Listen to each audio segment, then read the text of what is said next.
Hi, Welcome to Noise Podcast with Spring Silver. We're going to ask some questions today. I'm going to start. So, what inspired you to start the project, and what does the project name mean? When did I start the project? Yep. Uh, like 2018, I want to say. I was a junior in college. Okay. So yeah, like basically like a few months after my older band Aerial View broke up, I just had a bunch of songs and I was like, I'll just yeah, just move them over to a new project and I have to come up with a name. So I after like a day or so, I just like switched to Silver Spring around. Okay. And it was Yeah. like, there we go, Spring Silver. Because Spring I mean, Silver. I like that name because it's fun to rep Silver Spring, but also if you don't know like what Silver Spring is, it's just like a cool set of words, I think. hmm Okay. Yeah, my brain keeps on flip flopping it. I told Glory before the interview started, I'm like, if I fuck it up, just play it off. Yeah. So congrats on your newest release, Set Up a Camera. How do you feel about the response to it so far? I'm glad that people like it so far. I never know how it's going to be. Uh, People have been for the most part enjoying it. Some people have been like, oh, it's one of the best releases of the year, and I'm like, great. I hope it. Let's see. I hope it stays like that by like June or something. Yeah, that's a big title. Congrats. So there are more releases out, but I'm glad that in some capacity it's yeah, means something to some folks. Well, that's good to Definitely. hear. Yeah, Yeah. that's awesome. I know I enjoyed it. So, That's good. can you tell me Cool. a little bit about your writing process for this single? Like most the songs that I do, it's sort of over the course of a few months. I'll like come up with a riff, and then I'll like maybe record it like months later, just sort of like arrange and record it like sort of slowly over time, which is kind of an easy thing for me to do because I'm like sort of aided by like digital audio workspaces. I'm using stuff like Logic and FL Studio. So if I uh yeah, if I come up with a riff, I can quickly just like sort of uh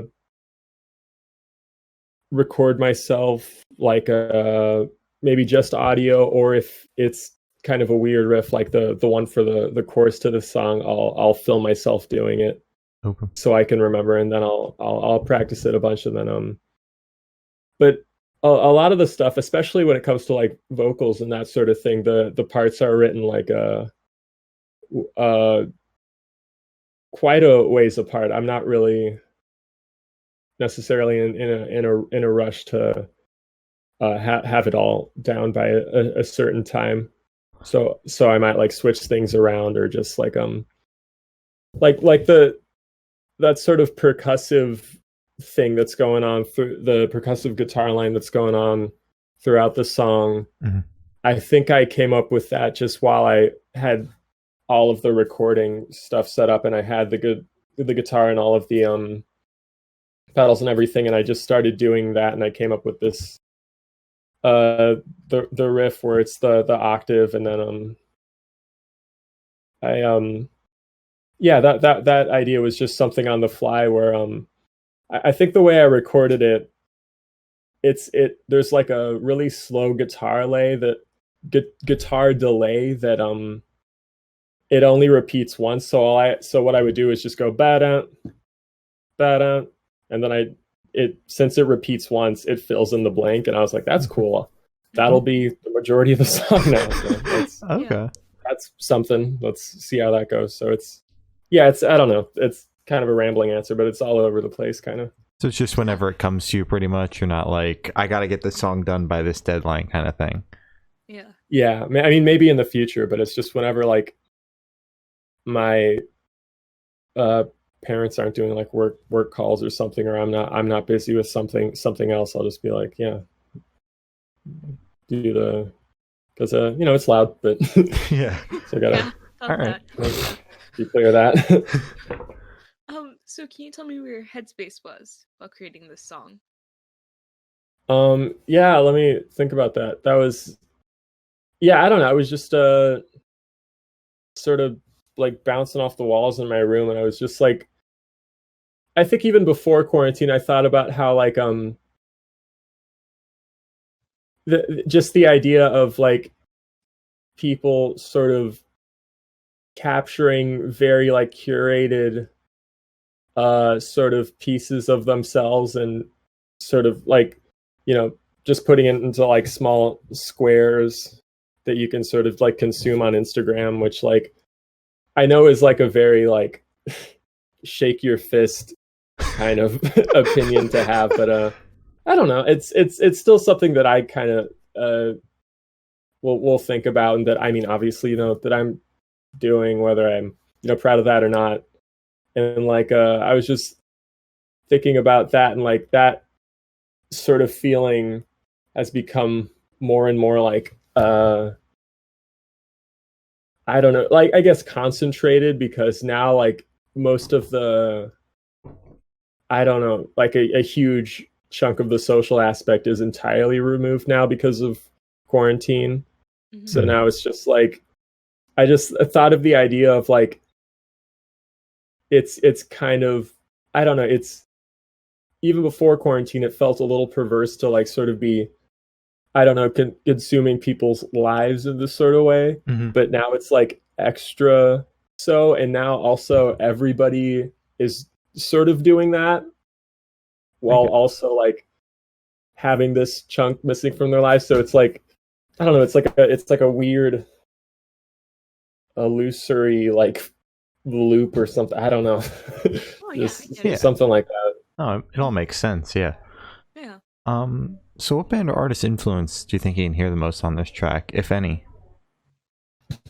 Um, well, people are telling me that it sounds. I mean, they're always saying this, but they say it sounds like Shudder to Think, which I didn't realize it sounded like. But I mean, I'm a huge fan of Shudder to Think. If uh, y'all know about them, they're like a DC rock band that makes like pretty.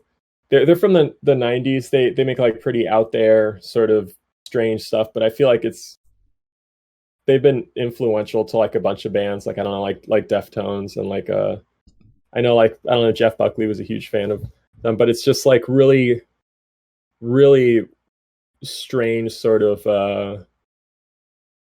they use like crazy like colorful jazz chords and all this sort of stuff. But the influences that I was, I think, like maybe explicitly in my mind sort of drawing from, I I feel like I've listened a lot to this Dublin noise band called Girl Band, Hmm. which I really like, and also the noise band Daughters. Okay.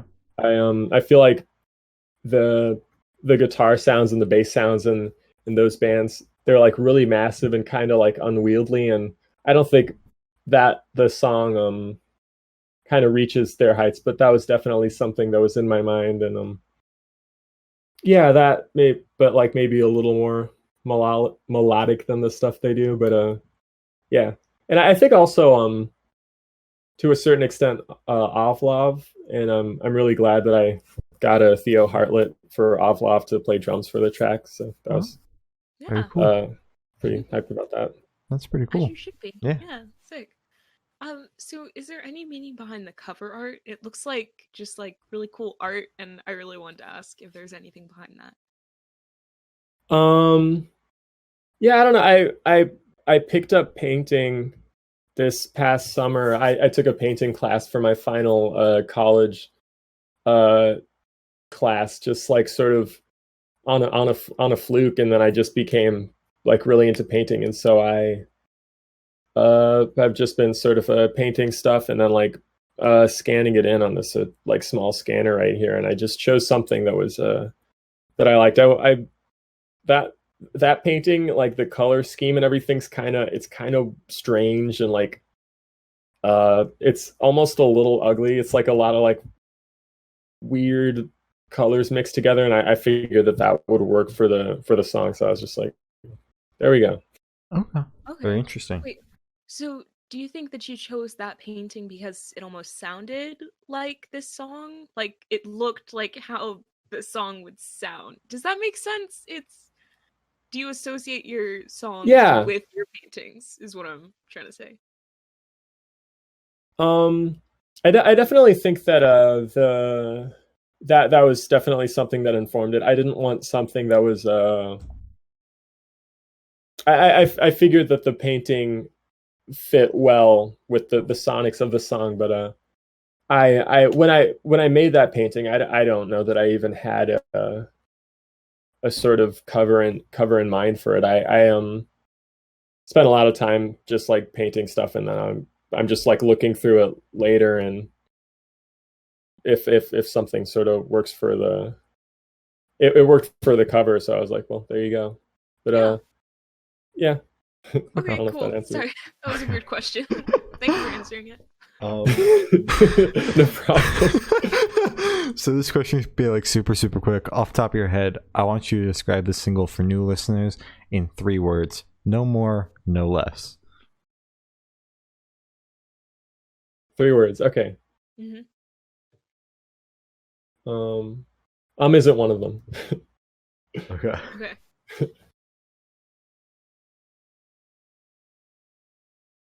Gnarly, frantic, melodic. Okay. It works. Yeah, those are cool. Those are sick. No one ever gives us gnarly. I want to hear it more. Or I like the word gnarly. Yeah. It's fun to use. Mm-hmm. So kind of in the same vein of the last question, is there a certain feeling or emotion you want this song to invoke in your listeners?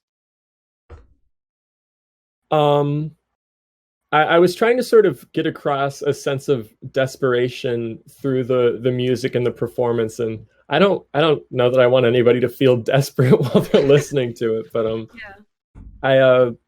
I hope that sort of comes across in the music. I was trying to sort of make something that feels kind of like how I'm sure a lot of us in like quarantine feel from time to time to like a certain extent. Okay. That's fair. So is this single leading up to anything bigger, or is it just standalone? What can you tell us? What are you working on? So yeah, this and the last single I did, Plead Insanity, are going to be on an album that's hopefully out like in like summer or fall. Ooh. Very exciting. Can you tell us anything else about that album, or is it all top secret? Oh, it's I think it's going to be 12 songs. Ooh. I think it's going to be shorter than my last album. I mean, which isn't too hard because that album was like 60 minutes. But yeah, I don't know. I think that for the album, the songs that are out might have a sort of alternate mixes and mastering. But yeah, I don't know. I'm working on it all the time. I'm pretty excited about it. I hope that when it comes out, people enjoy it. But yeah. Okay, solid. So where do you see the project in the next 5 years? I don't know. I enjoy working on Spring Silver. It's fun because it's sort of it's like a solo project, so I'm not really concerned about it like, like breaking up or anything. Like when you're in a band, it sometimes feels like it's sort of a tightrope thing. But I don't know.